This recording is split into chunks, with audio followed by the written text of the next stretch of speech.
Why is obedience so important to God? Because God wants to trust us. One of the best ways for God to be able to trust us is if we are obedient. God rewards obedience. When Daniel and his 3 friends were offered rations of food and wine from the king's own kitchens, Daniel resolved not to defile himself. This was because the food was different from their usual Jewish diet. Daniel and his friends proved that they were obedient to God, and God showed his appreciation. In Daniel 1 verse 17 it says, "As for these young men, God gave them knowledge and understanding in all skill and literature, and Daniel had understanding in all visions and dreams." If he sees that we are obedient in the place that he has put us in, he will trust us to be obedient in a place where we can make a bigger difference. Daniel wasn't just obedient when he was a Judean exile at the court of Babylon, but he was obedient throughout his life up to that point. God saw this and placed him in what was at the time the political centre of Babylon.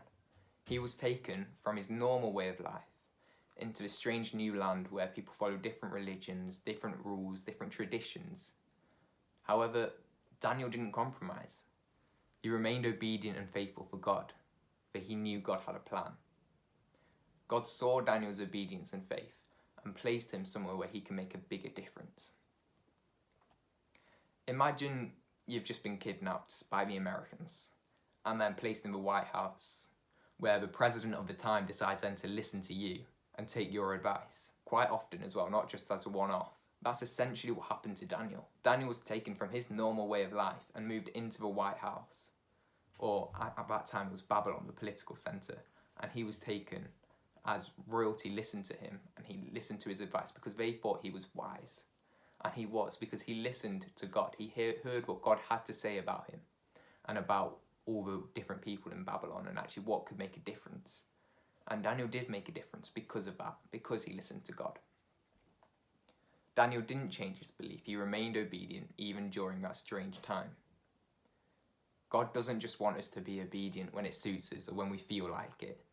But actually God wants us to be obedient throughout our life. God wants us to be obedient when it's hard, when it's not so easy to be obedient. That's when he wants us to be faithful. That's when he wants us to follow him and listen to him. And actually right now that's one of those times, because we're living in a strange time. We're living in a time where it's difficult to just follow God, because we've not got that same contact with other Christians. We've not got that same communication with the church, because actually we're sort of isolated in this our little bubbles. But actually God's still there. God's still with us. God's still listening to us. God still wants to do miracles. And actually, when you look at the Bible, I think you see that when God moves, it's often always through strange times. It's often through the times that are hard that God moves, because that's where he can make the biggest difference, and that's where he can use people to make the biggest difference. And that's why it's so important that we are obedient, because God wants to use people to perform miracles. God wants to use people to change lives. And if we're not listening to him, he can't do that. And that's why we're God's people. That's why God wants to use us, because we believe in him. And actually, we will listen to him.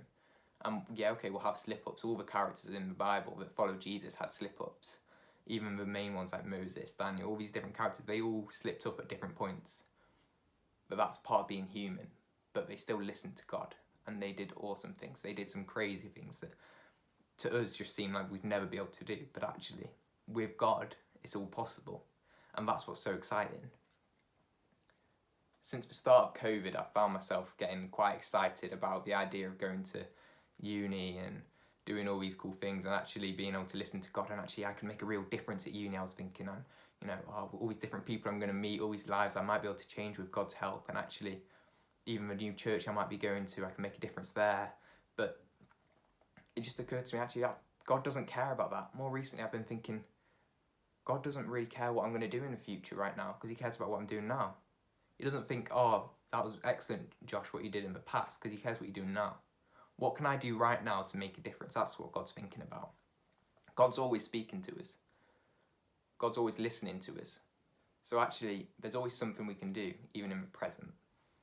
Even though it might feel like there's nothing to do because we're at home and there's no one to talk to, there's no real difference we can make. But actually, when we think about it, there's still Zooms we're going to, there's still meetings we're probably having to attend. I know I've got online lessons still. and I'm talking to my teachers and my classmates, it's a bit different, but I can still talk to them. I'm helping out with vaccination. I know a lot of other people are as well. And that's a great time to talk to people. I know it might be in passing, but even then we can plant seeds that we don't get to see grow, but maybe they do eventually. And they become followers of Christ, and they can lead other people on. It's like a little chain reaction. And that's something that we can only do with God's help. That's something we can only do when listening to God.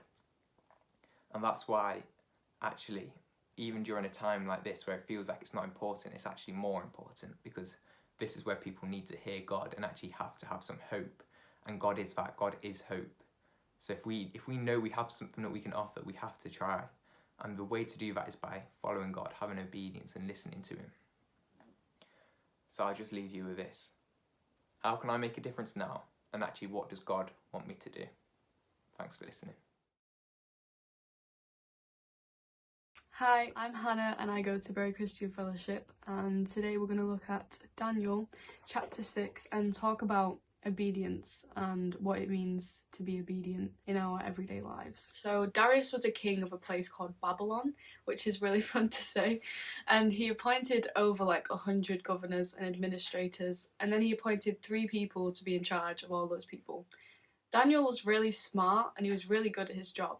And so the king decided to put him in charge of the whole kingdom. And he made the other 2 people in charge really jealous because he was the teacher's pet, if you like.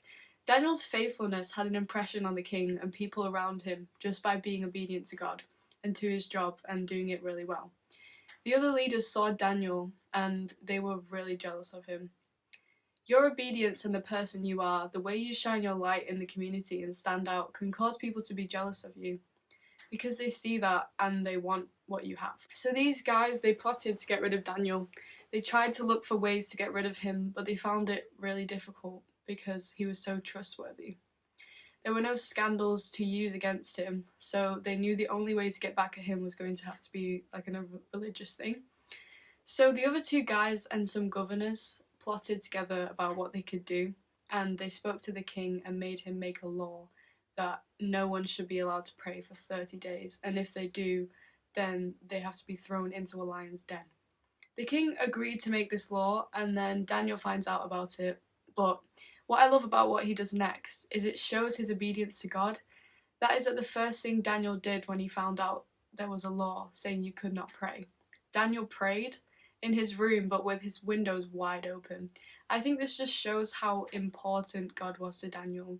He prioritized God even though he knew the risks. He still decided to risk everything so that he could be obedient to God. He chose to prioritize God over the letter of the law. I think we should prioritize to pray when we are under attack in our circumstances and trust that God has it under control. And Daniel knew that. The guys found him praying illegally and they told the king. Daniel was probably one of the king's very good friends, and I don't know about you, but I wouldn't want to throw one of my best friends into a pit of hungry lions. And the king didn't want to either. He was very upset about the fact that Daniel had to get put in this lion's pit. So he worked all day to try and find a way to not throw him in there. The next part I absolutely love. Darius doesn't believe in the same God as Daniel, but I love what he says next. He says, "Your God, who you serve continually, is going to get you out of this." And I find that amazing because Daniel's obedience to God had such an effect on Darius that he thought maybe this God is real. Maybe God will actually get him out of this den. And this is something you can think about for your own lives.